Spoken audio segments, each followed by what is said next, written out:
حویلی لکھا کے علاقہ محلہ بورڈنگ ہاؤس میں شدید آندھی اور بارش کے باعث 2 مکانات کی چھتیں گر گئی ہیں۔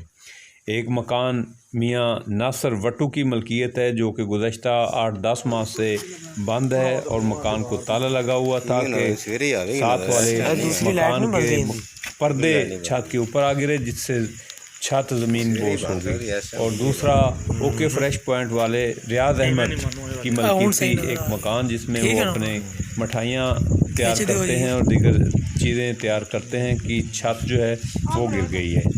بارش کا سلسلہ جو ہے وہ گزشتہ 2 گھنٹوں سے جاری ہے۔ نشیبی علاقے جو ہیں وہ پانی سے بھر چکے ہیں اور متعدد علاقوں کی بجلی جو ہے وہ بند ہے۔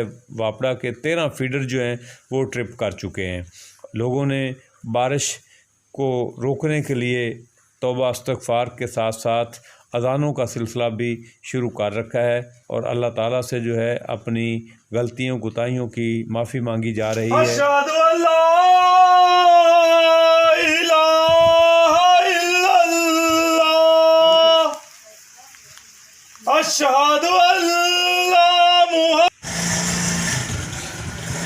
یہ مکان کی چھت گری ہوئی ہے، اس کا مین گھر کا دروازہ آپ کو دکھائی دے رہا ہے۔